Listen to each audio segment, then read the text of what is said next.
ఈ నెల 28, 29 interviewing night లో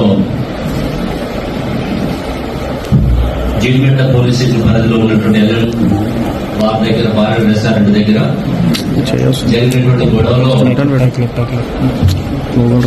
దాదాపు 15 మంది నేరస్తుల్ని అదుపులో తీసుకొని ఈరోజు వాళ్ళని రిమాండ్ పంపించడం జరుగుతుంది.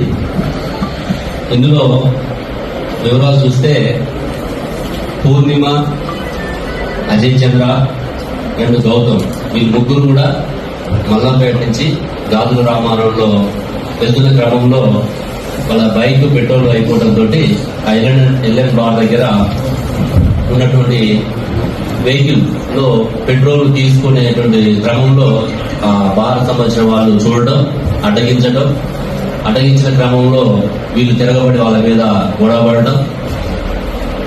ఈ గొడవ జరుగుతున్న ప్రాసెస్ లో ఈ పూర్ణిమ అంతకుముందే పరిచయం ఉన్నటువంటి నరేష్ కి, శివకి ఫోన్ చేయడం, వాళ్ళు ఉంటిన తార్ వెహికల్, బెలెనో వెహికల్ తీసుకొని వాళ్ళ ఫ్రెండ్స్ అందరినీ తీసుకొని అక్కడికి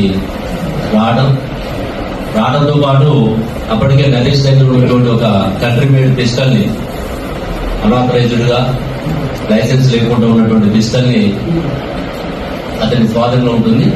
ఆ పిస్టల్ ని శివ తీసుకొని నరేష్ ఆదేశాలతో ఎమ్మటే రాగానే ఫైర్ ఓపెన్ చేయడం, ఆ ఫైర్ లో వాళ్ళు తప్పించుకోవడం, తర్వాత ఇతను కారు వెహికల్ తోటి వాళ్ళని గుద్దే ప్రయత్నం చేయడం, అందులో వాళ్ళు తప్పించుకొని గాయాల పాలై పారిపోవడం జరుగుతుంది. ఇందులో ఈ నరేష్, శివతో పాటుగా వచ్చినటువంటి వ్యక్తులు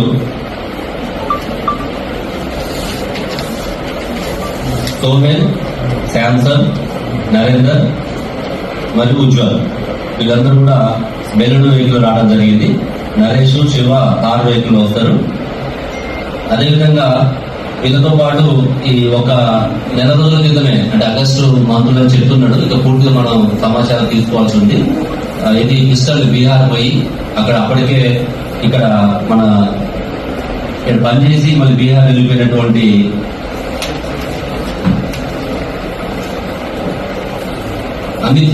అమిత్ సాయంతో వీళ్ళ ఫ్రెండ్స్, నరేష్ యొక్క ఫ్రెండ్స్ ఎవరైతే ఉన్నారో సమీర్, బుగ్గప్ప, కరణ్, జగ్గు వీళ్ళతో కలిసి బీహార్ వెళ్ళి అమిత్ సాయంతో ఒక కంట్రీమేట్ పిస్టల్ ని, ఒక 100 లైవ్ రౌండ్స్ ని తీసుకొచ్చుకోవడం జరుగుతుంది.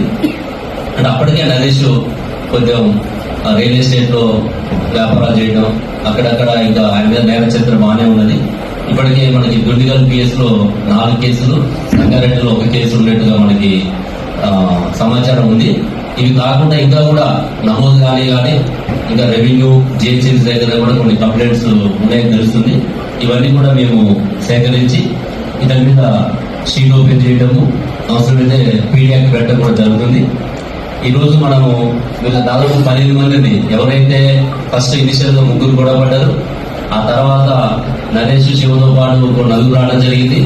అదేవిధంగా బీహార్ పోయి ఎవరైతే పిస్టల్ కొనుక్కొచ్చారో వీళ్ళందరూ టోటల్ గా 15 మెంబర్స్ ని ఒక 3 vehicles, 4 wheelers, car, Baleno and Skoda 3 కార్లు, తర్వాత ఒక కంట్రీమేట్ పిస్టల్, 87 లైవ్ రౌండ్స్, ఒక 2 వీలర్ బైక్ ని మనం సీజ్ చేయడం జరిగింది. వీళ్ళ మీద attempt to murder and arms act కింద కేసులు పెట్టి వీళ్ళని జైలుకి పంపించడం జరుగుతుంది. ఈ యొక్క సమాచారం అంతా కూడా సీసీ కెమెరాలో రావడం జరిగింది. అక్కడ ఉన్న ఐ విట్నెసెస్ ఉన్నారు, టెక్నికల్ ఎవిడెన్స్ ఉన్నది. వీటన్నింటితోటి వీళ్ళకి జైల్లో ఉండగానే శిక్ష పడే విధంగా మేమంతా కూడా ప్రయత్నం చేస్తాం.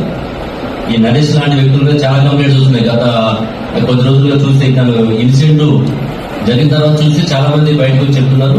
అంటే అంతకుముందు కొంతమంది భయపడి చెప్పలేకపోవచ్చు, కొంతమంది చెప్పిన తర్వాత కూడా యాక్షన్ తీసుకొని ఉండకపోవచ్చు. వీటన్నిటి దృష్టిలో పెట్టుకొని ఇప్పుడున్నటువంటి సమాచారంతో ఈ కేసు, పాత కేసులు, కొత్త కేసులు కూడా ఏమంటే తీసుకొని వీటన్నిటి మీద తప్పకుండా దీని మీద పీడియాక్ట్ పెట్టడానికి 100% ఎలిజిబిలిటీ ఉంది. ఎందుకంటే ఈ మధ్య కాలంలో ఫైర్ ఓపెన్ చేసి చిన్న కాజు లేకుండా ఒక పెట్టి మ్యాటర్ లో కేవలం ఆ మహిళ ఫోన్ చేసిందని చెప్పేసి ఒక పెట్టి మ్యాటర్ లో దాన్ని ఫైర్ ఓపెన్ చేసి ఒక భయానక వాతావరణాన్ని సృష్టించి అతనేదో రౌడీజం, గుండాయిజం, ఒక లీడర్ కావాలంటే ఒక యాంగ్జైటీ తోటి చేసినట్టుగా అనిపిస్తుంది. కాబట్టి ఇట్లాంటి వాళ్ళని మనం సమాజంలో ఎలో చేస్తే కామన్ మ్యాన్ చాలా ఇబ్బంది అవుతుంది. కాబట్టి తప్పకుండా ఇతన్ని జైల్లో ఉండే విధంగా శిక్షలు పడే విధంగా చేస్తామని చెప్పేసి మీకు తెలియజేస్తాం.